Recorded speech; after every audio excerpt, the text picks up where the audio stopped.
આજના પવિત્ર મંગલમય દિવસે સાક્ષાત રામદેવજી મહારાજ બિરાજે છે, સાક્ષાત રામ પરિવાર બિરાજે છે. એવા પાવન ધામમાં રવજી દાદાના આ પ્રાંગણમાં ધન્ય ઘડી છે આપણા બધા માટે. આપણે બધા ધન્ય ભાગ્ય છીએ. અષાઢી બીજ, 12 બીજમાં પણ બીજ બહુ મહત્વની છે. પ્રધાન બીજનો પણ ચાલે એવી અષાઢી બીજ. એમાં કચ્છી માળુનું 9 વર્ષ અને આ જગતના નાથ જગન્નાથજીની રથયાત્રામાં પણ સાથે સાથે દિવસ ત્રિવેણી પર અને બહુ વર્ષો પછી પાછો આ મંદિરે પધાર્યો છું. લગભગ મને લાગે 8 કે 9 વર્ષ થઈ ગયા એવું મને યાદ છે. 8-9 વર્ષ પહેલા આપણે ત્યારે કંડુ બાપુ હતા અને ચંપક બાપુ હતા. એવું બધું સ્મૃતિમાં આવે છે. બધાને સ્મૃતિ કરું અને સાથે સાથે મારા પરમ સ્નેહી શું કહેવાય, જેને જીવન ભક્તિમય, ધર્મમય અને બારડોલીમાં જ નહીં પણ સંજાણમાં મોહન બાપુનું પૂજતું નામ છે. એક જોરદાર તાળીઓથી મોહન બાપુને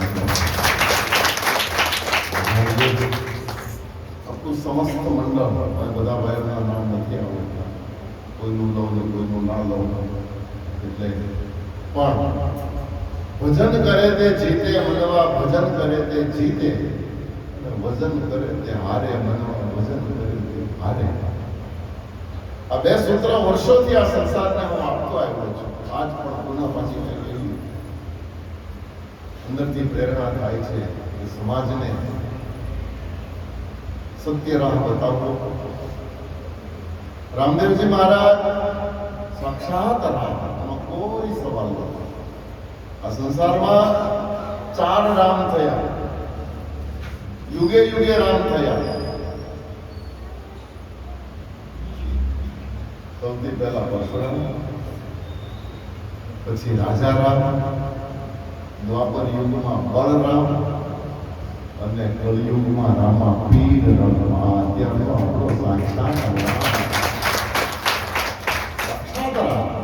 સંસારને ગેરમાર્ગે જ્યારે સંસાર દોરાઈ જાય, જબ જબ હોય ધર્મની હાનિ, પાઢહી અસુર અધમ અભિમાની, તબ તબ ધરી પ્રભુ વિવિધ શરીરા, અને હરમુનાથ સજ્જન કર પીરા. સજ્જનોની પીડાને હરવા માટે અને અસામાજિક તત્વોનો સંહાર કરવા માટે જ્યારે જ્યારે જેવા જેવા રૂપની જરૂર પડે ત્યારે ત્યારે મારો નાથ એવા એવા રૂપે આવે. મૂળ જે મારો તમારો ધર્મ છે, મૂળ સનાતન, એ સનાતનના ઉપર જ્યારે આવરણો આવવા લાગે અને અધર્મ અંદર છુપાઈ જાય, ધર્મ ખાલી દેખાડો બનવા માટે એવો જ્યારે કપરો કાળ આવે ત્યારે ત્યારે મારો નાથ રામ બનીને આવે છે. સતયુગમાં પરશુરામ બનીને આવ્યો, પરસો લઈ અને નીકળ્યો. અને હૈ હૈ કુળના જે ક્ષત્રિયો હતા, કથા દેવી ભાગવતમાં બહુ લાંબી છે. અત્યારે હું એ બધી કથાઓ જવા જાવ તો 7 દિવસ રમેશભાઈ મારે આવીને રોકાવવું પડે એવું છે. એટલે આપણે ટૂંકમાં વાત કરવી છે મારે, પણ મૂળ સાર હું તમને કહેવા જ માંગુ છું. હૈ હૈ ક્ષત્રિયોમાં એક વંશ હતો હૈ હૈ. હવે તમને પ્રશ્ન થશે કે હૈ હૈ એટલે શું? તો હૈ શબ્દનો અર્થ થાય છે ઘોડો, અશ્વ. ઘોડાને સંસ્કૃતમાં હૈ કહેવાય અને એટલા માટે એક વખત ભગવાન નારાયણને પણ હયગ્રીવ રૂપ ધારણ કરવું પડ્યું હતું. એ પણ કથા દેવી ભાગવતમાં વિસ્તાર છે. હૈ હૈ નામનો એક રાક્ષસ હતો, શરીર માનવનું અને ગ્રીવા અને મોઢું ઘોડાનું. તમે ક્યાંક કદાચ પિક્ચર જોયું હશે. શરીર માનવનું, જેવી રીતે નરસિંહ શરીર માણસનું અને મસ્તક સિંહનું, એમ ભય નામનો રાક્ષસ એને ઘોડાનું મસ્તક હતું અને શરીર, પણ આ સંસારને એટલો ત્રાહિમામ કર્યો હતો કે 3 ભુવનને ત્રાહી કરી નાખ્યા, વેદને વેર વિખેર કરી નાખ્યા. અને ભયંકર જ્યારે સંસારના ઉપર આપત્તિઓ આપી ત્યારે દેવતાઓ ગભરાયા હતા અને દેવતાઓએ ભગવાન નારાયણને પ્રાર્થના કરી હતી કે પ્રભુ હવે તમે આને મારો. અને ભગવાન નારાયણ એને મારવા માટે ધનુષમાં હાથમાં ધારણ કરી અને હરિહર રાક્ષસને મારવા માટે જ્યારે 10,000 વર્ષ યુદ્ધ કર્યું અને 10,000 વર્ષે હરિહર થાકી ગયો અને હરિએ થાકી ગયો. પછી હરિ આરામ થયો તો પાછો રાક્ષસ આરામ કરવા માટે મેદાન છોડીને ગયા, જેને શરમ જ ન હોય, રાક્ષસને શરમ જશું, રણ છોડીને આરામ કરવા ભાગી ગયો. ત્યારે રણમાં રાહ જોઈને હરિ ઊભા છે, હમણાં આવશે ગુરુ, હમણાં આવશે. અને થાકેલા હતા, 10,000 વર્ષ સુધી યુદ્ધ કર્યું હતું. પછી એ ધનુષ બાણને ટેકો કર્યો અને ટેકો દઈ અને વિશ્રાંતિ ભગવાન શ્રી હરિનારાયણ કરતા હતા. એમાં 10,000 વર્ષનો થાક હોય એટલે સ્વાભાવિક ઊંઘ આવી ગઈ. અને ઊંઘ આવી ગઈ, નિદ્રામાં જ્યારે હરિ સરી પડ્યા, ધનુષ બાણના ટેકે સૂતા છે. અને એમાં દેવતાઓને ખબર પડી કે નારાયણ દસપુરાળ બોલાવે છે અને આમાં જો કોઈ રાક્ષસ આવી ગયો તો આપણો તો ભૂકો બોલાવી દેશે, આપણને તો મારી જ નાખશે.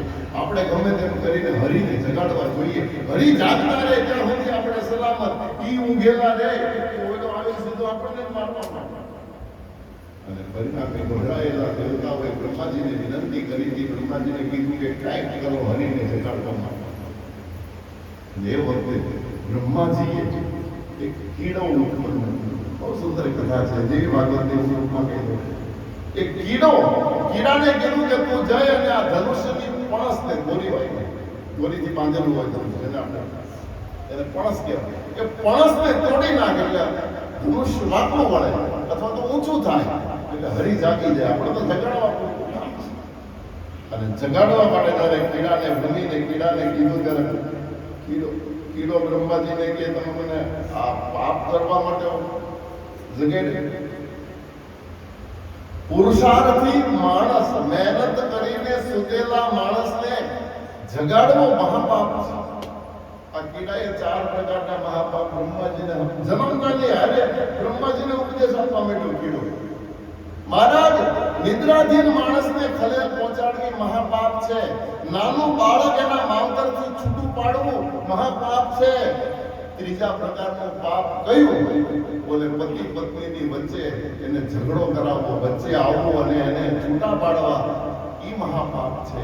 આ બધા પાપ ભ્રમી કીડો જ્યારે બ્રહ્માજીને કહેવા માંડ્યો. બ્રહ્માજી કે મેં તને ઉપદેશ કરવા નથી ઉત્પન્ન કર્યો, આ સંસારને બચાવવાનો છે, દેવતાઓની રક્ષા, પૃથ્વીની રક્ષા, ગાયોની, બ્રાહ્મણોની, ઋષિઓની રક્ષા કરવા માટે તને ઉત્પન્ન કર્યો. તો પહેલા આ કામ કર, પછી બધી વાત કર. એ વખતે કીડાએ કીધું કે વાત બધી સાચી, દોરી તું તો હમણાં કાપી નાખું, પણ દોરી કાપ્યા પછી મને મળે હું? મને તમે પહેલા કાંઈક વાત આપો તો પછી હું કામ કરું. બ્રહ્માજી કે શું જોઈએ તમને? બોલે કાંઈક પણ આપો. એ વખતે બ્રહ્માજી એને વરદાન પહેલા આપ્યું છે કે કીડા હવન યજ્ઞ કોઈ પણ કરે, યજ્ઞ કરતા કરતા યજ્ઞ કુંડની બારે જે આહુતિ પડી જાય, જે ઢોળાઈ જાય, વેરાઈ જાય, આપણે આહુતિ નાખીએ બધી અંદર ના પહોંચે, થોડીક પડતી ઉપર પડે, નીચે પડે, એ યજ્ઞ કુંડની અંદર હોવાય એ બધી દેવતાઓને મળે, પણ બારે જે કાંઈ પડે એ બધી તારી. અત્યારથી એનો અધિકાર તને આપ્યો, પણ જા જલ્દી જઈને આવી. એ જ વખતે કીડો વરદાન લઈ અને પણસ કાપવા માટે ગયો. પણસને કાપી અને જેવી પણસ કપાણી એટલે પેલું ધનુષ પણસથી જ આખું વાળેલું હોય. પણસ છૂટે એટલે ધનુષ, એ ધનુષ એટલું જોરમાં ઉછળ્યું કે ભગવાન હરિનારાયણનું મસ્તક કપાઈ ગયું. અને મસ્તક કપાય અને બ્રહ્મલોકમાં જતું રહ્યું. શ્રી હરિ ધડ પડી ગયું અને બ્રહ્માજી વિષ્ણુ નારાયણનું ધડ કપાયેલું જોઈ અને દેવતાઓ હાહાકાર મચી ગયો. અરે જેની આપણે જગાડવા હતા એ હમુથા જતા રહ્યા. હરિ મસ્તક છેદન થઈ ગયું, હવે શું થશે આપણું? પેલો હયગ્રીવ આવશે તો આપણું શું થશે? અને એ વખતે ગભરાયેલા દેવતાઓએ, બ્રહ્માદી દેવતાઓ કાંપતા હતા, રડતા હતા, પુકાર કરતા હતા. અને એ વખતે માં જગદંબાને યાદ કરી, હે વિષ્ણુજાળી, આ સંસારમાં હવે તારા સિવાય મારો કોઈ આશરો નથી. હે નવલાખ લોબડિયાળી, હે બ્રહ્માંડ ભાંડોદરી, હવે તું રક્ષા કર. અને એ વખતે ભગવતી જગદંબા ખે ખે ખે કરતો વિકરાળ સિંહ ધડ પર 20 ભુજાવાળી ભગવતી પ્રગટ થઈ ગઈ અને બ્રહ્માજીને કીધું, ચિંતા ન કરો, આ જે કાંઈ બની રહ્યું છે મારી લીલા, મારી ઈચ્છા પ્રમાણે થઈ રહ્યું છે. હું ટૂંકમાં શબ્દમાં કહેવા એ માંગુ છું કે આ સંસારની બ્રહ્માંડ ભાંડોદરી જ રક્ષા કરે છે. સંસારની બ્રહ્માંડ ભાંડોદરી જ વ્યવસ્થા કરે છે. જે કાંઈ લીલા દેખાય છે બધી મહામાયાની છે. હયગ્રીવને મારવા માટે મારે હરિને આ મસ્તક છેદન કરવું પડ્યું અને હવે એના ઉપર હું ઘોડાનું મસ્તક ધારણ કરાવી. કારણ કે હયગ્રીવે મારી પાસે વરદાન માંગ્યું છે કે હું આ સંસારમાં એક જ વ્યક્તિના હાથે મરું જે મારા જેવો હોય. હવે આ સંસારમાં હયગ્રીવ તો એક જ હતો, ઘોડાના મસ્તક વાળો એક જ રાક્ષસ હતો. એને મારવા માટે હરિને હયગ્રીવ બનવું પડ્યું. ભગવાન શ્રી હરિએ એને ભગવતી જગદંબાએ ઘોડાનું મસ્તક ભગવાન નારાયણના ધડ સાથે ફિટ કર્યું અને ભગવાન શ્રી હરિ હયગ્રીવ બન્યા. ગ્રીવ એટલે ગળું, મસ્તક. અને હયગ્રીવ રાક્ષસને ભગવાન શ્રી હરિએ માર્યો. એ હયગ્રીવ ના વંશમાં ટૂંકમાં કહી દો એ બધા ભય એટલે ઘોડો, ઘોડા એટલે ભય નામના ક્ષત્રિયો. અને એ ક્ષત્રિયોએ પહેલા તો બહુ પુણ્યશાળી હતા. એ પણ કથા છે દેવી ભાગવતના વિસ્તાર. બ્રાહ્મણોને બહુ દાન આપતા હતા, સાધુ સંત ગરીબ ગુબરા અને પોતે રાજા મહારાજાઓ હતા. પણ સમય જતા સમય તો પરિવર્તનશીલ. છાંયો હોય ત્યાં તડકો આવવાનો, તડકો હોય ત્યાં છાંયો આવવાનો. બધાના દિવસો એક સરખા આ સંસારમાં કોઈના નથી રહ્યા અને નથી રહેવાના. પરિસ્થિતિ જ્યારે નબળી પડી એ વખતે હયગ્રીવના જે ક્ષત્રિયો હતા એને બ્રાહ્મણોને લૂંટવાના શરૂ કર્યા. આ દેવી ભાગવતમાં. અને બ્રાહ્મણને એટલા બધા લૂંટ્યા, આ તમારી પાસે જે કાંઈ છે અમારા વડીલોએ આપેલું છે, અમારું છે, લાવો લાવો લાવો. પણ પછી તો બ્રાહ્મણો પાસે કાંઈ નથી. બ્રાહ્મણોને મારીને બ્રાહ્મણોને લૂંટી લેતા હતા અને ન આપે તો બ્રાહ્મણોને મારી નાખતા હતા. અને એટલા બધા બ્રાહ્મણોને માર્યા કે બ્રાહ્મણો જીવ બચાવવા માટે ઘર બાર બધું છોડીને કંદરાઓમાં જતા રહ્યા. અને એમાંય એક વખત દેવી ભાગવત એમ કહે છે કે સ્ત્રીઓનું ટોળું, બ્રાહ્મણ પત્નીઓનું ટોળું જીવ બચાવવા માટે કંદરાઓમાં ભાગતું અને એમાં પહાડ ઉપર દેખાઈ ગયા અને ચારે બાજુથી આ ભય કુળના ક્ષત્રિયોએ એને ઘેરી લીધી અને મારી નાખવા માટે. અને એમાં એને સમાચાર મળ્યા કે એક સ્ત્રી ગર્ભવતી છે અને એના ઉદરમાં પૂર્ણ માસનો ગર્ભ છે. એ બાળક જન્મશે, બ્રાહ્મણ જ હશે. આ સંસારમાંથી બ્રાહ્મણ નામનું બી કાઢી નાખીએ. અને એ સ્ત્રીની પાછળ જ્યારે ટોળું પડ્યું ત્યારે એ સ્ત્રીએ ભગવાનને પ્રાર્થના કરી, આદ્યશક્તિ જગદંબાને પ્રાર્થના કરી કે માં, હવે તો આ કુળમાં આ એક જ સંતાન આ જન્મ લે તો મારો વંશ વધે, નહીંતર આ સંસારમાંથી બ્રાહ્મણ નામનું બી નીકળી જશે. માં, હવે કાંઈ નહીં થાય. અને એ વખતે ભગવતી જગદંબાએ બાળકીનું રૂપ ધારણ કરી અને ગર્ભવતી સ્ત્રીને કીધું, તું ચિંતા ન કર, હું તારી સાથે છું અને મારી પૂજા કર, હું તારી સાથે છું. આ નદીની કોતર છે ને, કોતરમાં માટી કાઢી અને મારી મૂર્તિ બનાવ અને બેઠી બેઠી પૂજા કર. તારી પાસે કોઈ નહીં આવી શકે. અને એ જ વખતે ભગવતી જગદંબાએ બધા જ હય ક્ષત્રિયો જે મારવા માટે આવ્યા હતા એને અંધ કરી દીધા.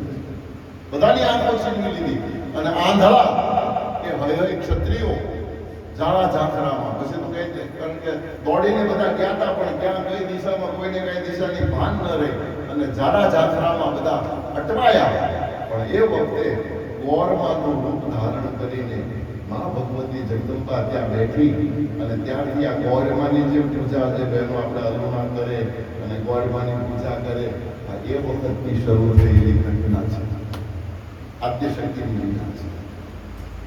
પણ ટૂંકમાં કહો તો એ ગર્ભવતી સ્ત્રીના ઉદરમાંથી જે પુત્ર ઉત્પન્ન થયો એ પુત્રના વંશમાં સતયુગમાં પરશુરામજી આવ્યા છે અને પરશુરામજીએ એક ક્ષત્રિયોનો વધ કર્યો છે. તમે જોજો અત્યારે 21 વખત પૃથ્વી નક્ષત્રી કરી, નો ડાઉટ 21 વખત જ કરી, એમાં કોઈ પણ કયા ક્ષત્રિય, જે ક્ષત્રિયોએ બ્રહ્મ હત્યાઓ કરી એમાં સહસ્ત્રાર્જુન પણ એ વંશનો છે. સહસ્ત્રાર્જુનને પણ પ્રભુએ માર્યો છે.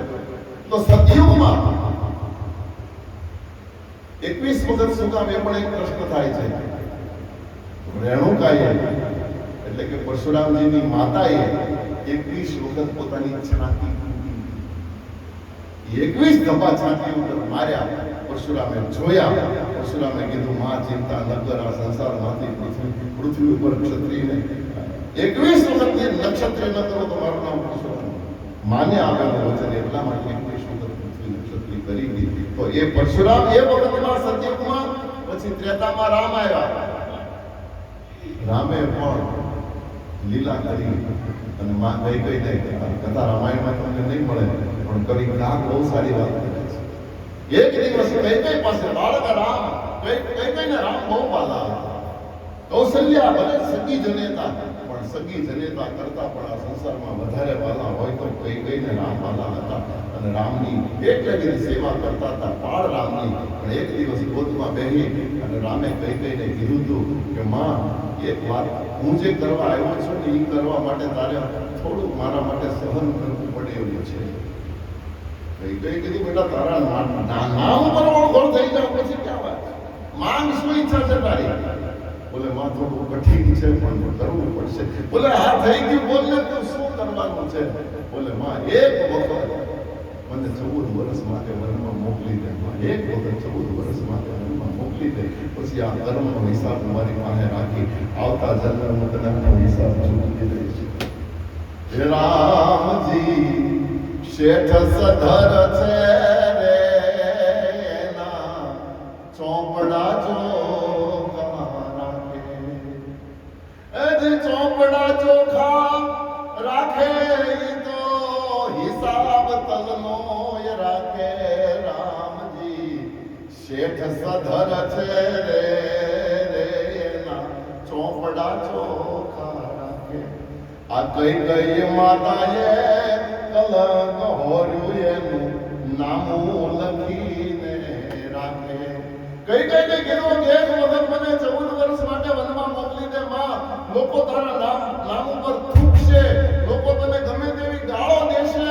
અરે ગાળો દેવાની ક્યાં વાત કરે, સંસાર ચાલશે ત્યાં સુધી તારા નામે કોઈ દીકરીનું નામ નહીં પડે. આજ કઈ નામ કલંકિત થઈ ગયું, કોઈ પોતાની દીકરીનું નામ કઈ નહીં પાડે.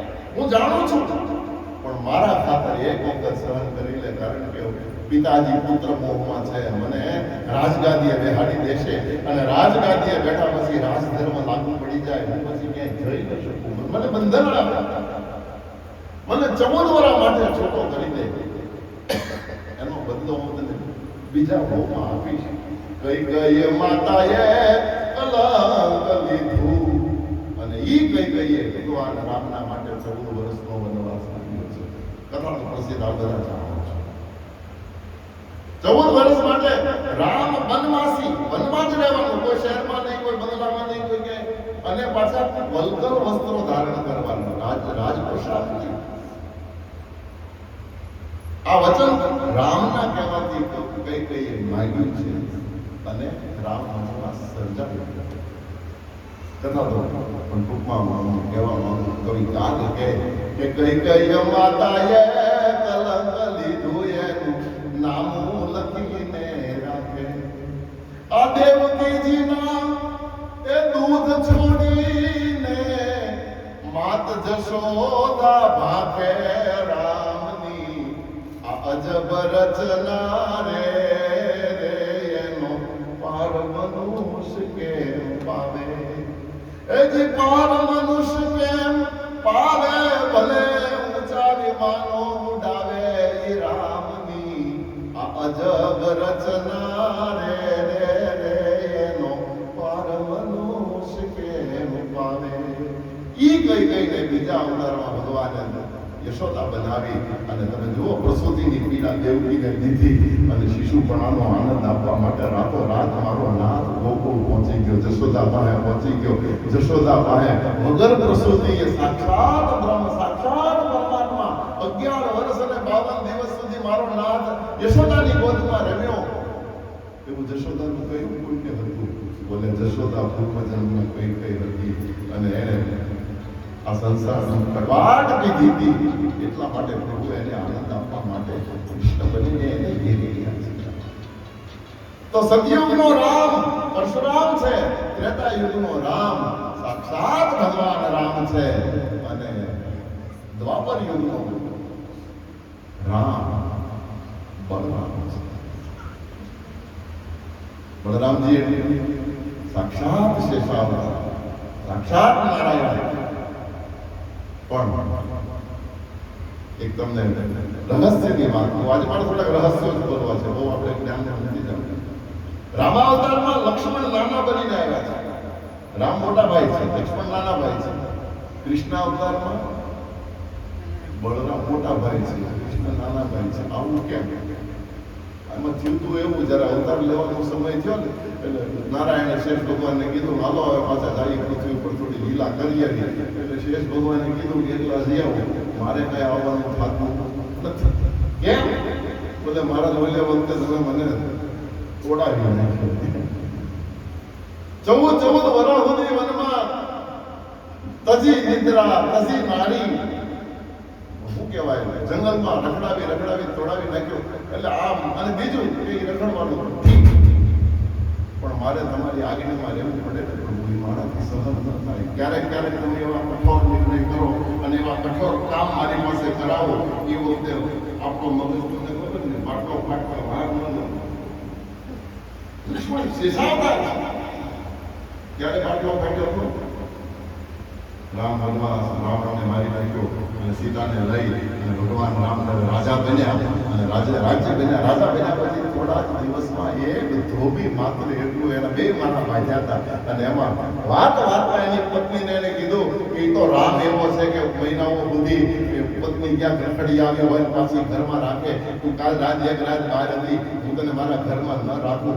આ જ માત્ર મેણું ધોબી અને એ રામ સાંભળી ગયો, છુપાવે છે નીકળ્યા. અને રામે વિચાર કર્યો બીજો આમ બોલતો હોય તો મને હવારે સીતાનો પરિત્યાગ કરી દેવો જોઈએ. અને પોરમાં લક્ષ્મણને બોલાવી અને લક્ષ્મણને કીધું કે અત્યારે તારી ભાભીને જંગલમાં કાયમ માટે મૂકી આવો. કાયમ માટે એને જંગલ મૂક્યા, વનવાસ. હવે યાદ રાખજો, એ વખતે સીતા ગર્ભવતી હતા. એના ઉદરમાં 2 બાળકો મોટા હતા, લવ અને કુશ.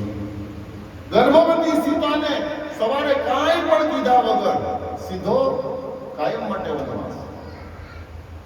અને એ કામ જ્યારે લક્ષ્મણને સોંપ્યું કે તારે જવાનું છે અઘોર વનમાં, એને ઉતાર્યા. અને એક અબળા સ્ત્રી, એક ગર્ભવતી સ્ત્રી, અને એને જંગલમાં એકલા ઉતારવા જવાની હોય, શું વિધિઓ છે લક્ષ્મણના ઉપર ક્યાંક વિચાર કરજો. ઉતાર્યા પછી એને આવજો તો કહેવાનું નથી, કારણ કે ટાઈમ માટેનો વનવાસ ક્યાં કર્યો છે. આવજો કહેવાય એમ નથી, સાચવજો એમ કેમ કેવું, મજા કરજો એમ તો કેમ કેવું, કારણ કે પૂર્ણ માસ ઉદરમાં બાળક છે. એક અબોલી સ્ત્રીને અઘોર જંગલમાં ઉતાર્યા પછી લક્ષ્મણજી નીચે ઉતર્યા. સીતાજી સમજી ગયા, આપણે આપ સીતાજી નીચે ઉતરી ગયા. અને નીચે ઉતરી અને 2 પગ પકડી અને લક્ષ્મણ એટલું રેડ્યા હતા. પણ એ વખતે લક્ષ્મણને અંદરથી ક્રોધ આવ્યો હતો કે આ નાનો થઈ જાય, એટલે મોટો હોત તો એમ કે ચૂપ રહે, એવા ધોબા બોબા તો બોલ્યા કરે.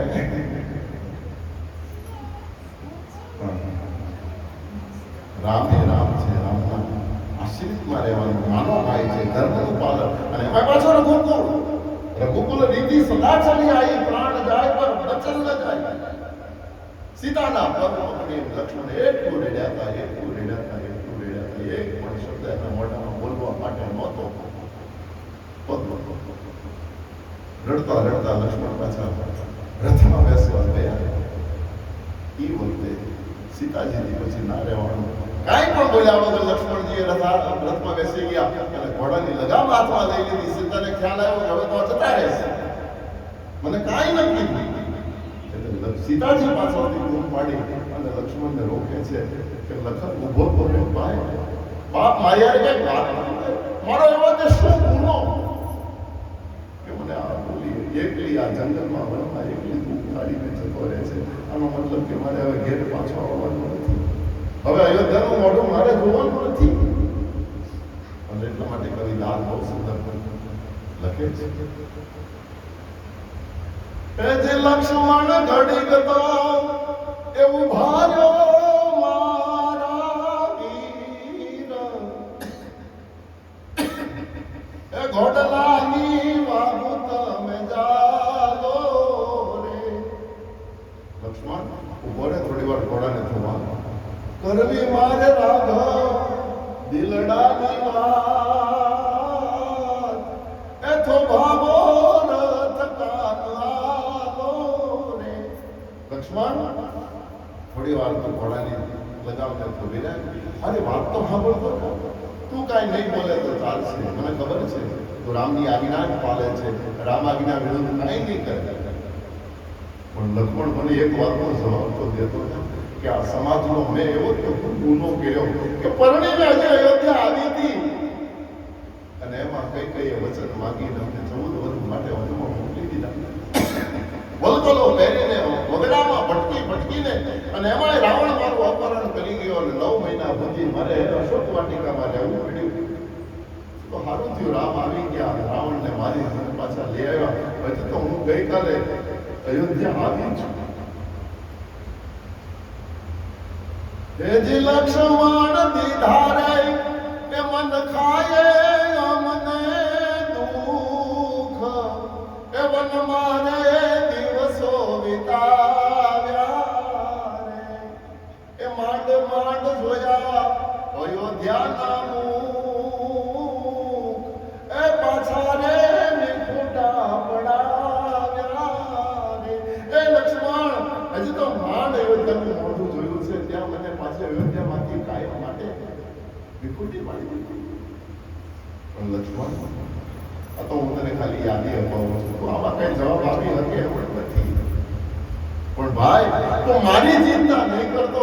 જો એકલી અટોલી વેલી ગર્ભવતી યુવતી મહિલા લક્ષ્મણને સાંત્વના ઉપરથી આપે છે, એમ કહે છે કે ભાઈ તું મારી ચિંતા નહીં કર, કારણ કે મારી રક્ષા કરવા વાળો રામ મારી હારે છે. અને ઈ જ રામ કહેવા ઈ માંગુ છું, જે રામના ધામમાં આપણે બેઠા છીએ એ રામો પીર કયો તો ઈ જ રામ છે. એ જગત વ્યાપક છે, હરે વ્યાપક સર્વત્ર સમાના, પ્રેમ તે પ્રગટ હોય મે જાના. તુલસી કે પ્રેમથી રામને ગમે ત્યાં પ્રગટાવી શકાય. અત્યારે મારા તમારા સુરતામાં બેઠો છે, એ અત્યારે મારા તમારા હૃદયમાં બેઠો છે. પણ એ હૃદયમાં બેઠેલાને પ્રગટાવવા માટે ભાવ જોઈએ, પ્રેમ જોઈએ. અને એ વાત અહીંયા ખુલ્લી સીતાજી કરે છે લક્ષ્મણને. એ જે લક્ષ્મણ મારા રે એ રખોપા કરશે મારો રામ, પણ રામ ના રે કોણ કરશે રે. લક્ષ્મણ મને ચિંતા મારા રામની થાય છે. એ જે એવા જોગી હૈયાને મારા વીર, એ વિજણનો એને કોણ વાસે રે. લક્ષ્મણ હવે તો મારા વતી રામનું તું ધ્યાન રાખજે, એને ટાઈમે ભોજન આપજે, એને ભોજન કરે ત્યારે પાસે બેઠો એને બહાર નાખજે, એને પવન નાખજે, વિહરણો લેજે. કહેવાનો મારો સૂર એ છે. ઈ વખતે લક્ષ્મણને મનમાં એટલો બધો ક્રોધ આવ્યો તો આ શબ્દો સાંભળ્યા પછી કે અત્યારે જો મોટો હોત ને તો રામને એમ કે ચૂપ બેસી જા, આવા ધંધા ન કરા. શું કરું, નાનો છે ને ઈ વાત અત્યારે જન્મ લેતી વખતે લક્ષ્મણે યાદ કરાવી કે પ્રભુ તમે છો ભગવાન અને તમે ગમે એવા કઠોર નિર્ણય લઈ શકો, અમારાથી એવું કઈ લે નહીં. અમારું અહીંયા તો માર હારને જીવે દાતા એક જ મંત્ર. એટલે અહીંયાના કરતા એક કામ કરો, તમે એકલા લીલા કરી આવો, મારે નથી આવવું. લક્ષ્મણે ના પાડી એટલે રામે કીધું કે કે બસ તકલીફ તો ખાલી એટલી તમારે મારી આજ્ઞામાં રહેવું પડે એટલું જ છે ને? બોલે હા. તો એક કામ કરો, આ વખતે તમે મોટા ભાઈ બનો, હું નાનો ભાઈ બનું, તમારી આજ્ઞામાં હું રહું તો. લક્ષ્મણ કે તો શેષ ભગવાન કે તો હાલે. અને એટલા માટે આ વખતે દ્વાપર યુગમાં મોટા ભાઈ થઈને આવ્યા છે, બળભદ્ર થઈને આવ્યા છે. અને કૃષ્ણ સતત બળભદ્રની આજ્ઞાનું પાલન કરે છે. જે પણ લીલા કરે ને પહેલા બળભદ્રને પૂછે, બરોબર છે ને? કઈ ફેરફાર હોય કયો, તમે કયો એમ જ કરવાનું છે. બરોબર કરાવી પછી કરે. અને એમાં એક દ્રષ્ટાંત યાદ આવે છે મને, મહાભારત સંપૂર્ણ કૃષ્ણનું જ આયોજન છે, પથ્થરથી લઈ અને ઈતિ સુધી. સંપૂર્ણ મહાભારત તમે ક્યાંય પણથી ખોલશો તો એના મૂળમાં કૃષ્ણ હશે. સંપૂર્ણ મહાભારત 1 લાખ શ્લોકોનું મહાભારત છે. કોઈ પણ કથા તમે લેશો તો એના મૂળમાં કૃષ્ણ હશે, પણ પાછા પડદા પાછળ આગળ ક્યાંય નહીં. કોઈ એમ ન કહે કે કૃષ્ણએ કર્યું, અને કર્યું હોય કૃષ્ણએ, એનું નામ છે કૃષ્ણ. કૃષ્ણ ચરિત્ર અદભુત ચરિત્ર છે, દેખાય છે જુદો અને છે જુદો. અને બસ આ કૃષ્ણ સમજાઈ જાય તો આ સંસારમાં બીજું કઈ સમજવાનું બાકી પણ નથી. એનું નામે ટેઢું અને એ આમે બાકે બિહારી અને કામે વાંચું, પણ એની અંદર સત્ય છુપાયેલું હોય એ છે કૃષ્ણ. કૃષ્ણ પાત્ર ટૂંકમાં કહો, કૃષ્ણનો એક શબ્દમાં જો મારે પરિચય આપવો હોય તો આ સંસારનો કરુણાથી છલોછલ ભરેલો કટોરો કોઈ હોય તો એનું નામ કૃષ્ણ. કરુણતા ભરેલું પાત્ર છે, એનું નામ છે કૃષ્ણ. અને તમે કહેશો કઈ કરુણતા? તો એક એક કરુણતા, એક એક દિવસનો હિસાબ ભાગવતમાં લખ્યો છે. જન્મ ક્યાં થયો? જેલમાં. અને જેલમાં એ જન્મવાનો હતો એ પહેલા કંસ મહારાજે સ્પેશિયલ ફોર્સ, સ્પેશિયલ મિલિટરી બોલાવી હતી. અને 4 બાજુથી જેલને એવી કડે મકોડે કોઈ મચ્છર પણ અંદર જઈ ન શકે, બહાર ન નીકળી શકે. અને જન્મે એટલે મારી જ નાખવાનો, મારી રાહ નહીં જોવાની, એ એને આદેશ પણ આપી દીધેલો. અને એમાંથી ભગવાન જન્મી અને ટોપલામાં બેસીને રાતોરાત ભગવાનને ભાગવું પડ્યું. ભૂમિનો જાકારો એને તેથી પાણીનો માકારો, તેથી ઝૂંપડીએ કીધું તું જીવન પધારો રે દેવકી જીતારો આદિ કરો રે.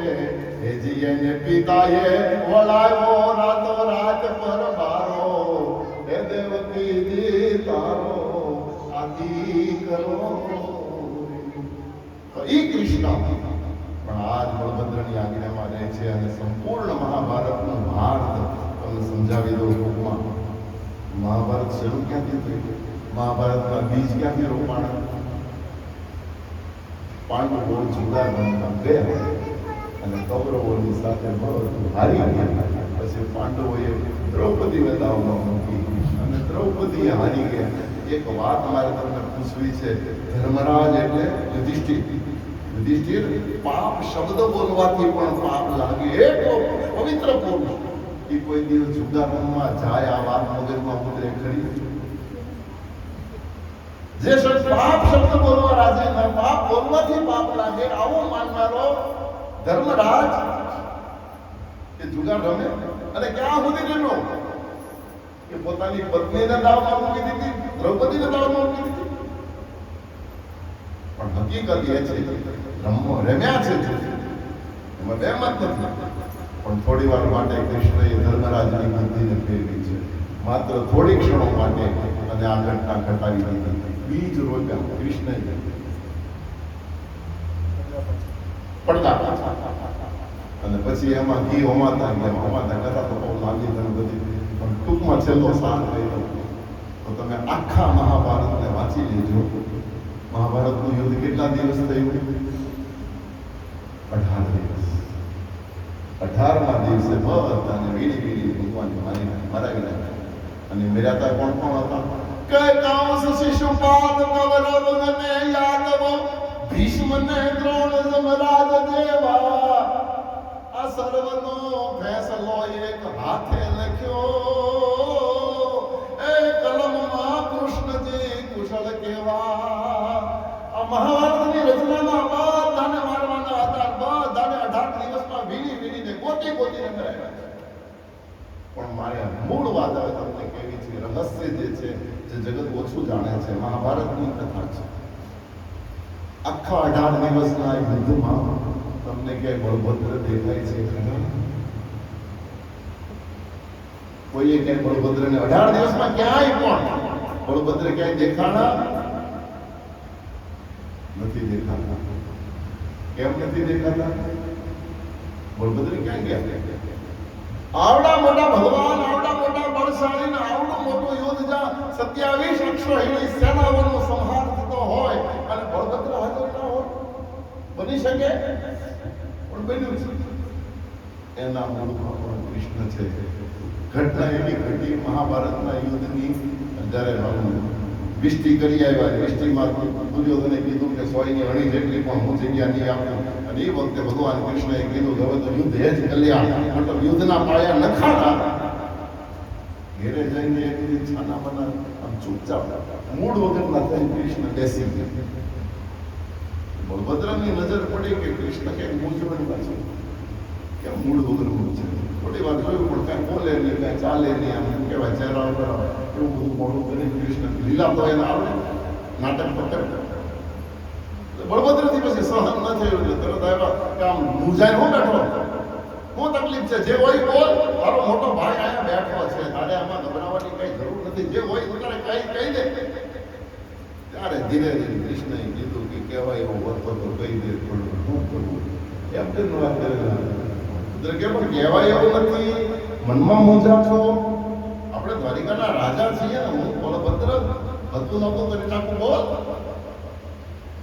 ધીરે ધીરે કૃષ્ણએ કીધું કે જાત્રા કરવા જવાની ઈચ્છા છે, પણ જાત્રા કરવા જવાની ઈચ્છા છે, પણ શબ્દ કરી મૂકી દીધું. બળભદ્રે કીધું જાત્રા કરવા જવાની ઈચ્છા હોય તેમાં મૂંઝાવાની ક્યાં જરૂર છે? આટલા બધા હાથી ઘોડા રથ આપણી પાસે કોઈ તાણ છે? હજારો ઘોડા હજારો રથ એમને ધૂળ ખાય. જાઓ જ્યાં ફરવું એને કરી આવો. જેટલી પણ બંદી 16,108 હતી જેટલીને લઈ હારે લઈ બધી લઈ જાય, બધી લઈ જાઓ, બધા જાઓ છે જાત્રા કરી આવો. જ્યાં જાઓ હોય ત્યાં જાઓ, જે કઈ જોઈએ તે લઈ જાઓ, પણ આવું બધું મૂળ વગરનું નહીં રહેવાનું. જાત્રા કરવા જાવ આપણા માટે કઈ મોટી વાત છે? ખજાનામાં કઈ ખોટ છે? એ વખતે ધીરે ધીરે કૃષ્ણએ કીધું એમ જવાતો હતો તો જેમ આવ્યો. બોલાને કીધું કે એમ એટલે બોલે શાસ્ત્રમાં એવો નિયમ છે કે જ્યાં સુધી ઘરના વડીલો જાત્રા ન કરે ત્યાં સુધી નાનાની જાત્રા પડતી નથી. મોટા જ્યાં સુધી ન જાય ત્યાં સુધી નાનાને જવાય. બદલે કીધું તો એનો અર્થ કે પેલા મારે ઈ તો વાત છે. એમાં કઈ મોટી વાત? આવતીકાલે હું જાત્રાએ નીકળી જાઉં, પેલા હું કરી આવું, પછી તમે જાઓ. હવે તમે અને એ રાતે કૃષ્ણએ આખી યાત્રાનું આયોજન, ક્યાંથી ક્યાં જવું, ક્યાંથી ક્યાં જવું, ક્યાંથી ક્યાં જવું, આખો રૂપરેખા કૃષ્ણએ તૈયાર કરી અને બળભદ્રને લિસ્ટ આપી દીધું. અને ઘોડા રથ ને બધું એને જે કઈ જોતું હતું એ બધી તૈયારી કરી અને બળભદ્રને રવાના અને અહીંયા કૌરવો અને પાંડવોને હસ્તિનાપુર પહોંચાડ્યા. પણ એવો ટાઈમ નક્કી કર્યો, પહેલા સીધા દક્ષિણ ભારતમાં જ મોકલ્યા અને યુદ્ધનું આયોજન ઉત્તર ભારતમાં થયું. કદાચ બળભદ્રને ખબર પડી જાય કે યુદ્ધ આરંભ થયું છે, માર્ગે ઘોડે ત્યાંથી રવાના થાય તો પણ અહીંયા યુદ્ધનો 17મા દિવસની સાંજ જ હોય. એ રીતનું આખું આયોજન કૃષ્ણએ ગોઠવી આપ્યું. અને પેલું એવું અહીંયા બળભદ્ર રામેશ્વર પાસે છે, સેતુ બંધ પાસે પહોંચ્યા અને સમાચાર મળ્યા કે કુરુક્ષેત્રમાં યુદ્ધ ચાલુ થઈ ગયું છે. અને બધી યાત્રા પડતી મૂકીને માર્ગે ઘોડે બળભદ્રજી ત્યાંથી રવાના થયા. અને અહીંયા 17મો દિવસ હતો. 17મા દિવસે સવારે અર્જુનને કૃષ્ણએ તો ઘોડો રથ હતો, સારથી હતો, એટલે અર્જુનને કીધું કે આજ એક કામ કરવાનું છે. બોલે શું? બોલે આજે સાંજના સમયે હું તને દુર્યોધનની સામે થોડી વાર માટે લઈ જઈશ. યુદ્ધ વિરામ થવાનો સમય હોય ત્યારે જો આ ધર્મ યુદ્ધ બધા નીતિ નિયમો નક્કી કરવામાં આવ્યા, સૂર્ય ઉદય થાય, શંખ ફૂંકાય, પછી જ યુદ્ધ ચાલુ કરવાનું, સૂર્ય અસ્ત થાય, ઘંટ વાગે, શંખ ફૂંકાય એટલે યુદ્ધ વિરામ, પછી બધા એકબીજા બધ ભરીને મળી શકે, ભેગા બેસીને જમી શકે, કોઈ કોઈના પર કોઈ ખાર રાખવાનો નહીં. યુદ્ધના સમયમાં યુદ્ધ કરવાનું. ઘોડાવાળા સાથે યુદ્ધ કરે, પૈદલવાળા સાથે, હાથીવાળા સાથે, રથવાળા સાથે યુદ્ધ કરે, કોઈ એકબીજાને મારી ન શકે. આવા બધા નિયમો હોય. એટલે સંધ્યાના સમયે યુદ્ધ પૂરું થવાનું હશે ત્યારે હું તને દુર્યોધન પાસે લઈ જઈ, થોડી વાર યુદ્ધ કરજે, અને એમાં ઘંટ વાગી જાય એટલે તારે ગુસ્સે થઈને ખાલી 2 શબ્દો હું કહું એટલા જ બોલવાનું. અને અર્જુને એવો કૃષ્ણ જેટલું પાણી એટલું જ પીવું. શું બોલવાનું છે? બોલે તારે માત્ર ખીજવાને એટલું કહી દેવાનું કે તને અત્યારે મારી જ નાખવાનો હતો, પણ હવે ઘંટ વાગી ગયો એટલે શું, કાલ સવારે આવજો, ટાંટિયા ન ભાંગી નાખો તો મારું નામ અર્જુન નહીં, બસ આટલું કરે તો. અને એ પ્રમાણે બરોબર અસ્ત સવાનો સમય હતો, દુર્યોધનની સામે અર્જુનને ઉભો રાખ્યો, નથી 2-4 બાણ એકબીજા માર્યા અને ઘંટ વાગી ગયો એટલે તરત ખીજવાય. અર્જુને જેમ શીખવાડ્યું તો એમ અર્જુન બોલી ગયો. રથ લઈને કૃષ્ણ છાવણી મનમાં વિચાર કરે, હમણાં મોટા ભાઈ આવ્યા માનમાં, અને છાવણીમાં રથ કૃષ્ણનો પહોંચે ત્યાં તો બળભદ્રનો જય હો, બળભદ્રનો જય હો, બળભદ્રનો જય હો. બળભદ્ર મહારાજ ત્યાં પધાર્યા અને રથમાંથી સીધા ઉતરી અને બળભદ્રના ચરણમાં, એ મોટા ભાઈ સારું થયું તમે આવી ગયા, હું તો કંટાળી ગયો છું, 17 દિવસથી આ બધાને સમજાવ્યું, મારું કોઈ માનતા નથી, કોઈ મારું સાંભળતા નથી, અને આ બધા મરવાના થયા છે, સારું થયું તમે આવી ગયા, હવે તમે સંભાળી લો. એમ કરીને અદો પાડીને કૃષ્ણ એક બાજુ આખો કાળમાં બળભદ્ર ખીજવાતા હતા કે કૃષ્ણ તું આ અહીંયા આવીને આ અંદર ભાઈઓ અંદર કપાઈ મરે, તું બેઠો કરે છે શું? તારે એને મારવા જોઈએ. મોટા ભાઈ ઈ તો હું તમને કહું છું, મારું કોઈ સાંભળતા નથી. હવે તમે કહો ને તમારું માને તો, બાકી મારા બસની હું તો કંટાળી ગયો, થાકી ગયો, હવે તમે સંભાળો, હું તો કાલ દ્વારકા ભેગું છું. એવું નાટક કર્યું. બળભદ્રે કીધું કે અર્જુન મારો ચેલો છે. અર્જુન છે બળભદ્રનો શિષ્ય, અરે દુર્યોધન બળભદ્રનો શિષ્ય છે અને અર્જુન કૃષ્ણનો શિષ્ય છે. એટલે બળભદ્રે કીધું કે દુર્યોધનના તરફથી હું તને કહું છું કૃષ્ણ, અત્યારથી યુદ્ધ બંધ. શું વાત કરો છો મોટા ભાઈ? તાળી પાડીને કૃષ્ણે કીધું, દુર્યોધન તરફથી તમે જવાબદારી પૂર્વક કહું છું, દુર્યોધનના તરફથી યુદ્ધ અત્યારથી બંધ. એ મારો ચેલો છે, હું તને સમજાવી દઈશ. કૃષ્ણએ કીધું તો અર્જુન મારો ચેલો છે, અર્જુન તરફથી હું બાહેંધરી લઉં, આપણું યુદ્ધ બંધ. મોટા ભાઈ યુદ્ધ તો બંધ થઈ ગયું તો પછી ક્યાં પ્રશ્ન જ રહ્યો. ધીરે ધીરે કૃષ્ણ પાસે આવીને બોલ્યા કે તમે જવાબદારી તો લીધી, પણ જરાક દુર્યોધનને મળો તો ખરા. અરે પણ હું તમે કહું છું, બોલે વાત બધી સાચી, પણ તમે જરા હાલો આપણે જઈ દુર્યોધન પાસે. અને કૃષ્ણ રથમાં બેસી ગયા બળભદ્રના, અને બળભદ્ર રથ લઈને ગયા. બેઠા દુર્યોધન સામે દેખાણું એટલે તરત દુર્યોધનના પર ખીજવાય. બળભદ્રએ કીધું, એ દુર્યોધન, આ બધું તમે લોકોએ શું માંડ્યું છે? અંદર ભાઈઓ કપાઈ મરવા તૈયાર થઈ ગયા. આ સંસારમાં તમને કોઈ રોકવા વાળું ટોકવા વાળું નથી, તમને કોઈ કહેવા સાંભળવા વાળું નથી. અત્યારથી યુદ્ધ બંધ. હું કહું છું બંધ, હું કહું છું. 3 વખત બળભદ્ર ખીજવાઈને બોલ્યા. એટલે દુર્યોધને હાથ જોડીને કીધું, ગુરુદેવ તમારી આજ્ઞા શિરોમણી, યુદ્ધ તમે કહો એટલે બંધ, મારે તમારી આગળ કઈ જવાય નહીં, પણ આવતીકાલે નહીં. આવતીકાલે તો યુદ્ધ થશે જ. બળભદ્રે કીધું આવતીકાલે કેમ? બોલે મને કાલે આજે દુર્યોધન ધમકી આપી ગયો છે, મારા ટાટિયા ભાંગવાનું થઈ ગયો છે. કાલે આવવા દો, જો કોણ મને ટાટિયા ભાંગે. કાલનો દી નહીં, પરમ દિવસથી તમે કયો એમ, પણ કાલ તો નહીં જ. આ શબ્દ જ્યારે દુર્યોધન બોલ્યો ત્યારે કૃષ્ણ બાજુમાં જ રથમાં બેઠા હતા. મોટા તમને નથી લાગતું કે દુર્યોધન તમારું નથી માનતો?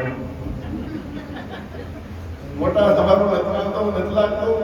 બળભદ્ર કે લાગે તો છે.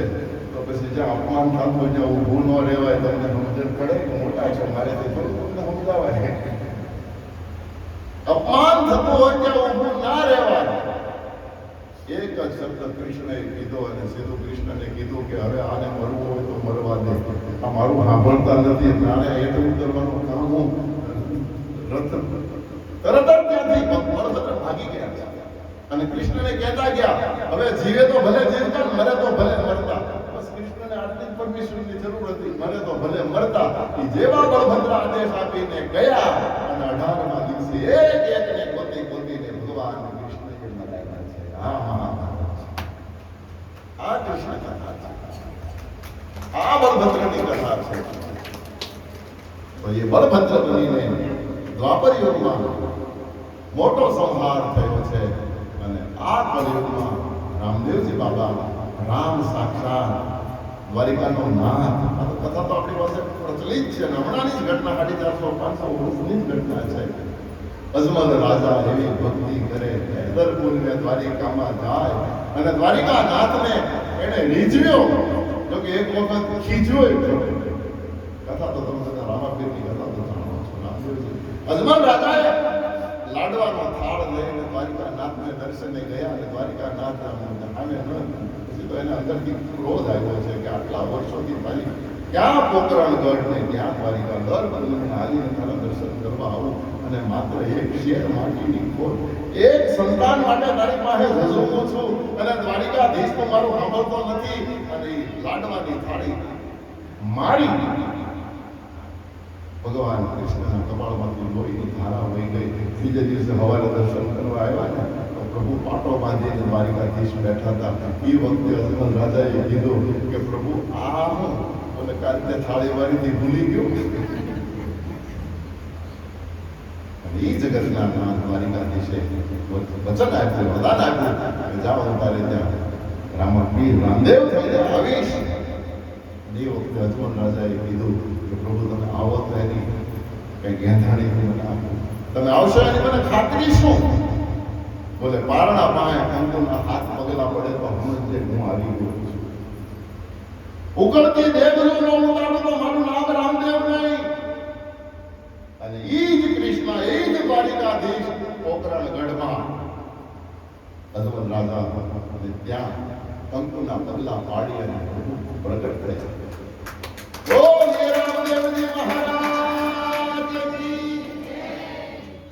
અને ઈ રામદેવજીએ સાક્ષાત રામ, સાક્ષાત કૃષ્ણ, જેણે સત્યની સ્થાપના, ધર્મની સ્થાપના આ સંસારમાં કરી છે.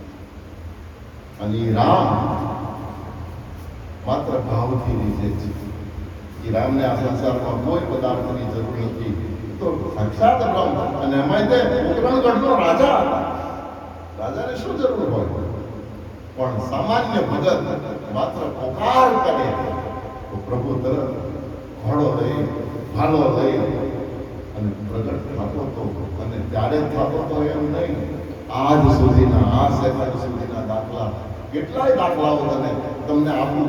જેણે જેણે રામાને યાદ કર્યો એ જ ઘડીએ રામા શબ્દ બોલો ને દેવ પછી બોલો એ પહેલા તો રામો આવી ગયો હોય. એ રામા માત્ર સ્મરણ કરતા પધારે છે, આજ પણ પધારે. ધૂપ ને ધુવાડે આવે, હૃદયના ઉમળકે આવે, હૃદયના ભાવથી આવે.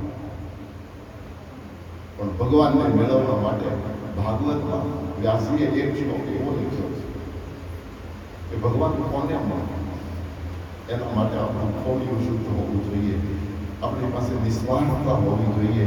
આપણા જીવનમાં ક્યાંય કામ, ક્રોધ, લોભ, મોહ, માયા, મત્સર, મારું તારું, બેર ઝેર આ ન હોવું જોઈએ. જ્યાં સુધી દિલમાં કાંતિ હોય ત્યાં સુધી કાનો આવે નહીં. કાંતિ કાઢો તો અંદર જ બેઠો છે. તુલસી કહે કે આ જીવન ગલી હે સાકરી, બોલો ના સમાય. મારા તમારા જીવનની ગલી બહુ સાંકડી છે, સાંકડી છે. યા તો હું રે અને યા તો ભરી રે. અંદર બેઠેલા હુંને જો હું તમે કાઢી નાખીએ તો અંદર આવીને ભરી બેસવા તૈયાર જ છે. પણ એના માટે અહીંયાનું માળખું માંથી હું કાઢી નાખું. હું એટલે અહંકાર, હું એટલે અભિમાન. અભિમાન નીકળે એટલે ભરી આવે. વ્યાસીએ ભાગવતમાં શ્લોક લખ્યો છે કે ભગવાન કોને મળે? આપણી પાસે કયું ક્વોલિફિકેશન હોય તો આપણને કૃષ્ણ મળે? એવું કયું આપણી પાસે લાયકાત હોય કે આપણને રામદેવજી મળે?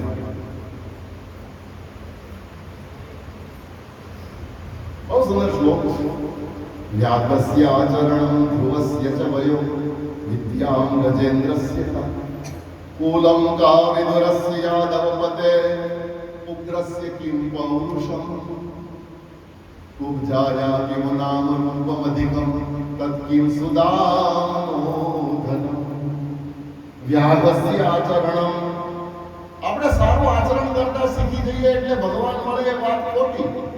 જો એને જ મળતા હોય, સારા આચરણ વાળાને જ મળતા હોય તો વ્યાગ પાસે ક્યાં આચરણ? ભગવાન કૃષ્ણના પગમાં ભાલું મારનારો ભગવાન જયારે સ્વધામ ગયા ત્યારે બાણ માર્યું છે. એક શિકારી, એ વ્યાઘ્ર હતો, શિકારી હતો, તો એ શિકારી પાસે ક્યાં સંસ્કાર હતા, એની પાસે ક્યાં આચરણ હતા? છતાં એને કૃષ્ણ મળે. વ્યાઘસ્ય આચરણ ધ્રુવસ્ય ચ વયો. આપણે ઉંમર લાયક થઈએ તો જ આપણને ભગવાન મળે. તો ધ્રુવ પાસે ક્યાં ઉંમર હતી? 5 વર્ષની અવસ્થામાં ધ્રુવને ભગવાન મળ્યા. તો આનો અર્થ કે આચરણની જરૂર નથી, અવસ્થાની જરૂર નથી. નાની અવસ્થામાં પણ ભગવાનને મેળવી શકાય. આચરણ વગર પણ ઈશ્વર મળી શકે. વ્યાઘસ્ય આચરણમ ધ્રુવસ્ય ચ વયો વિદ્યામ ગજેન્દ્રસ્ય કા. ભણેલા હોય એને ભગવાન મળતા હોત તો ગજેન્દ્ર નામનો હાથી કઈ કોલેજમાં ભણવા ગયો તો હાથીને હરી મળ્યા છે. ગજેન્દ્રની કથા તમે જાણો છો. વિદ્યામ ગજેન્દ્રસ્ય કા કુલમ કા વિદુરસ્ય યાદવ. કુળવાન હોય એને ભગવાન મળતા હોય તો વિદુર પાસે ક્યાં કુળ હતું? દાસીનો દીકરો હતો વિદુર, છતાં એને ઈશ્વર હરી મળ્યા. કુલમ કા વિદુરસ્ય યાદવ પદે ઉગ્રસ્ય કિમ પૌરુષમ. ઉગ્રસેન મહારાજ પાસે બળ નહોતું, નિર્બળ હતા. નિર્બળ હોવા છતાં એને ભગવાન મળ્યા. તો બળની પણ જરૂર નથી. બળ હોય તો ભગવાન મળે એ વાત ખોટી. કુળ હોય તો ભગવાન મળે એ વાત પણ ખોટી. વય હોય તો ભગવાન મળે એ વાત પણ ખોટી. આચરણ હોય તો ભગવાન મળે એ વાત પણ ખોટી. કુલમ કા વિદુરસ્ય યાદવ પદે ઉગ્રસ્ય કિમ પૌરુષમ ઉપજાયા કિમ નામ રૂપમ અધિકમ. નામ સારું હોય કે રૂપાળા આપણે હોઈએ તો ભગવાન મળે તો એ વાતે ખોટી. કુબજા પાસે નામે હારું નહોતું, રૂપે હારું નહોતું, કુબડી હતી.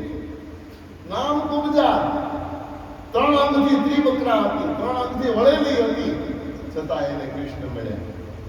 એટલે રૂપ હોય તો ભગવાન મળે એ વાત પણ ખોટી. નામ સારું હોય તો ભગવાન મળે એ વાત પણ ખોટી. ઉપજાયા કે નામ રૂપમ અધિકમ તત્ કિમ સુદામનો ધન. આપણી પાસે ધન હોય, પૈસા હોય તો ભગવાન મળે એ વાત પણ ખોટી. આ સંસારમાં કોઈ ધનવાનને ભગવાન નથી મળ્યા. સુદામા પાસે ક્યાં ફૂટી ફોડી નથી બિચારા પાસે, છતાં સુદામાને કૃષ્ણ મળ્યા. તો એ વ્યાસજીને પૂછ્યું કે પ્રભુ તમે એમ કહો કે આની જરૂર નથી, આની જરૂર નથી, એટલે કુળની, આચરણની, વયની, ધનની, બળની, રૂપની, નામની કોઈ વસ્તુની ભગવાનને મેળવવા માટે જરૂર નથી. તો પછી ભગવાન મળે છે નથી? છેલ્લે વ્યાસજી લખી નાખ્યું ભાવ પ્રિયો માધવ ભક્તિ પ્રિયો માધવ. એક જ વસ્તુથી આ સંસારમાં પરમાત્મા મને તમને મળી શકે અને ઈ છે ભક્તિ અને ઈ છે ભાવ. મારા તમારા હૃદયમાં ભાવ હોય તો અહીંયાના ભાવથી જો કરો હાકલો તો ઢીગલો ચિતરા તણો ધડ ધડ. એના માટે ભાવ જોઈએ અને ભાવને જ પરમાત્મા માને છે. બીજા કોઈ પદાર્થને પરમાત્મા માનતા નથી. ભગવાનની પાસે અત્યાર સુધીમાં કઈ કેટલા રાજા મહારાજાઓ, કઈ કેટલા ચક્રવર્તી સમ્રાટો થઈ ગયા અને મોનાના થાળમાં 56 ભોગ ભગવાનને ધરાવતા, શુદ્ધ સૂકા મેવાના મીઠાઈઓ મિષ્ટાનો ધરાવતા હતા.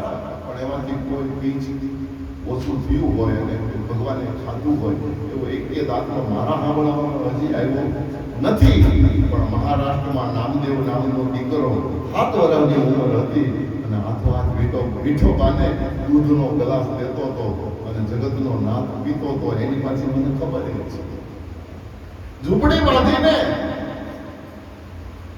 સબરી બેઠી હતી, એઠા બોર એના ખાતો તો એની પાછી મને ખબર છે. એના માટે ભાવ પ્રિયો માધવ ભક્તિ પ્રિયોમાં ખોડવા. નામદેવ મહારાષ્ટ્રમાં ઉત્તમ ચરિત્ર. માતા પિતા વિઠોબાની રોજ સેવા કરે, પૂજા કરે, અર્ચના કરે, 3 કલાક એની આરાધના કરે અને એમાં અચાનક એક દિવસ કઈ સગાવાલામાં કોઈ મૃત્યુ થઈ ગયું અને મૃત્યુ પ્રસંગે બેસવા જવું પડે. તો એ વખતે તો કઈ વાહનની વ્યવસ્થા નહીં, એટલે ચાલીને જવાનું, ગામ થોડું દૂર, જતા એક દિવસ થાય, એક દિવસ ત્યાં રોકાવું પડે, એક દિવસ આવતા થાય, 3 દિવસનો પ્રોગ્રામ તો મિનિમમ થાય. અને ઠાકોરજી આવા કામમાં સાથે લઈ જવાય નહીં. ધર્મ સંકટ જ્યારે નામદેવના પિતાને આવ્યું, બનેલી મહારાષ્ટ્રની આ સત્ય ઘટના છે. એ વખતે નામદેવને કીધું કે બેટા આ 3 દિવસ માટે તારે ઠાકોરજીની સેવા કરવી પડશે, છૂટકો જ નથી, અમારે બેવીને જવું પડે. 7 વર્ષની ઉંમર હતી. બધું પિતાજીએ વ્યવસ્થા સમજાવી, આગલે દિવસે બધી પૂજા કેમ કરવી બધું બતાવ્યું. આવી રીતે નવડાવવા, આવી રીતે એને ભોગ લગાવવા, આવી રીતના દૂધ ધરાવવા, આવી રીતના તુલસી પત્ર પધરાવવા, આવી રીતના વંદન કરવા, જે કઈ પૂજાની રોજનો ક્રમ હતો એ બધું બતાવ્યો. અને વહેલી સવારે માતા પિતા ચાલીને ગયા કામે, બેસવા જવાનું હતું ત્યાં. અને આ સવારમાં વહેલો ઉભો થઈ નાઈને હવે ઠાકોરજીના મંદિરમાં વિઠોબાની સેવા કરે. સ્નાન ચંદન પુષ્પ ને એ બધું કરાવ્યું, પણ ભોગ ધરાવવાનો આવ્યો એટલે સુંદર ગ્લાસ ભરીને દૂધ તુલસી પત્ર પધરાવ્યું, ઠાકોરજીની સામે પધરાવ્યું, 2 હાથ જોડીને પ્રાર્થના કરી, પ્રભુ આરોગો આરોગો આરોગો આરોગો. અડધો કલાક, 1 કલાક, 2 કલાક, 3 કલાક, 4 કલાક, પણ ઠાકોરજી કઈ દૂધ પીવે નહીં. અને પછી તો કરે, રડે, દંડવત કરે, માફી માંગુ છું, મારાથી કઈ ક્ષતિ રહી ગઈ હોય તો પણ પ્રભુ મહેરબાની કરીને મને, બાપુજી આવીને મને ખીજવાશે, મને મારશે, મહેરબાની કરીને પીરોને ખૂબ ગાળાવાલા કર્યા. 5 કલાક ગયા, 6 કલાક ગયા, પણ ઠાકોરજી કઈ દૂધ ન પીવું. 6 કલાક પછી 7 વર્ષના છોકરાનો મગજ ઘટ્યું અને આંખ કાઢી. એટલા કારણો તને વિનવું, રગડવું, તારી આગળ દંડવત કરવો, આળો કરવો, તને પગે લાગો, માફી માંગો. અને છતાં હવે તો માનવું કે નહીં, ખૂણામાં લાકડી તૈયાર જ છે. પછી મને નહીં કહેતો બિલે છે ધમકાયો એટલે ઠાકર મૂર્તિમાંથી પ્રગટ થઈ ગઈ. પ્રગટ થઈને કીધું રહેવા દે લાકડીની જરૂર નથી, લાય દૂધ. ઠાકોરજી વિચારી કર્યો કે આનો મગજ ગયો, મારા વગર નહીં મૂકે, એટલે તરત ઘટ દૂધ પી ગયા. અને દૂધ પીને કીધું બહુ સરસ હતું, કોઈ તકલીફ નથી, હવે હું જાઉં. બોલે હા જાઓ, પણ કાલ પાછું રોજ ધંધો નહીં કરવાનો, કાલ દૂધ હું કહું એટલે તરત પી જ લેવાનું. બોલે હા કાલ મહારાષ્ટ્રની બનેલી ઘટના છે. બીજે દિવસે સેવા કરવા બેઠા, ઠાકોરજી સામે જ કહી ગયા, લાવ પેલા દૂધનો ગ્લાસ, લાકડી ન લેવી પડે, પેલા નવડાવી લે, પછી ધીરે પેલા દૂધ લે. 3 દિવસ સુધી હાથો હાથ ઠાકોરજીને દૂધ પીવડાવ્યું. અને ત્રીજે દિવસે માતા પિતા સાંજે ઘરે આવ્યા. માતા પિતાને ચિંતા હતી કે નામદેવે સેવા તો બરોબર કરી હશે, કઈ તકલીફ તો નહીં પડી હોય. આવી તરત ઈ ચિંતા, બેટા સેવા તો બરોબર કરી, ઠાકોરજીને ક્યાંય તકલીફ તો નથી પડી. એ વખતે નામદેવે કીધું કે ઠાકોરજીને તો કોઈ તકલીફ નથી પડી, પણ મને પડી. હું પડી પ્રભુ, પહેલેથી તમે બાપુ ગયા એ દિવસે તો મને 6-7 કલાક સુધી મારી કોઈ વાત સમજે નહીં, કોઈ માને નહીં. મેં કેટલા દંડવત કર્યા, બહુ રેડ્યો, બહુ કામોદી કરી, બહુ વિનંતી, બહુ પ્રાર્થના, બહુ ક્ષમા, પણ છેલ્લે બધી માનવા તૈયાર જ નહીં. દૂધ પીવા ત્યારે જ પહોંચો. પછી લાકડી મારી નથી, ખાલી બતાવી. પછી તો તરત પ્રગટ થઈ ગયો, મારા હાથમાંથી ચોંટી પી. અને ત્યારથી તો પછી સીધો દોર, આપણે કઈ બહુ માથાકૂટ ચાપણ કરો, હું જાણ એટલે હાજર જ હોય. શબ્દ જ્યારે સાંભળ્યો ત્યારે માતા પિતાની આંખમાંથી ચોથા આંસુ પડી ગયા. રડતા રામદેવના પિતાએ નામદેવને કીધું, બેટા તું શું વાત કરે છે? બોલે હા પિતાજી, ક્યાં મોટી વાત છે. બોલે તો હવે કાલે હું સેવા નહીં કરું. આટલા વર્ષોથી સેવા કરતો આવ્યો, હજી સુધી મેં દર્શન નથી કર્યા. અને તને જો દર્શન થતા હોય તો હું તારી બાજુમાં બેહું, તું સેવા કર. અને ઠાકોર આવે તો હું દર્શન કરી મારું જીવન ધન્ય કરી નાખું. એક વખત હવે તો સેવા કર. અને બીજા દિવસે બનેલી ઘટના, નામદેવ સેવા કરવા માટે મંદિરમાં ગયો અને વિઠોબા હાજર હતા. પિતાજીએ પ્રત્યક્ષ પ્રભુના દર્શન કર્યા છે. અને દર્શન કરીને પિતાજી ધન્ય થયા છે. મારો કહેવાનો અર્થ એ છે કે કઈક રાણા, કઈક રાજીયા, કઈક ચક્રવર્તી સમ્રાટા સંસારમાં થઈ ગયા. કોઈના હાથનો મિષ્ટાન એક પણ બટકું ભગવાને ખાધું હોય એવો એક બે દાખલો ક્યાંય વાંચવામાં નથી આવ્યો, સાંભળવામાં નથી આવ્યો. પણ 7 વર્ષનો છોકરો હાથો હાથ વિઠોબાને દૂધ પાતો તો એ ઘટનાની મને ખબર છે. કારણ કે પ્રેમ પ્રિયો માધવ, ભક્તિ પ્રિયો માધવ, ભાવ પ્રિયો માધવ. ભગવાન પ્રેમને વશ થાય છે. તમારા બધાના હૃદયની ભક્તિ આજે 9 વર્ષ પછી પણ પાછી તમારા બધાના હૃદયના આ ભક્તિના પારને જોઈ, આનંદ અને ઉત્સાહને જોઈ પુનઃ પાછી મને અહીંયા આવવાની ઈચ્છા થાય. મેં તો રમેશભાઈને હમણાં પ્રવચન નક્કી કર્યું ત્યારે કીધું કે એક વખત 7 દિવસનું આયોજન કરો, ભાગવત કથા કરો, એવું કંઈક આયોજન, કંઈક સત્કર્મ આ મંદિરમાં થાય અને અહીંયા ચેતના પાછી જાગૃત થાય એવી મારા હૃદયની ભાવના છે. જો ઠાકોરજીની ઈચ્છા હશે તો જરૂર આયોજન થશે. ઘણા સમય હું નહીં લઉં, 12 વાગવા આવ્યા છે. આપણે આગળનો જે કંઈ પ્રોગ્રામ હશે 1 મિનિટ માટે હરિનામ સંકીર્તન કરીશું.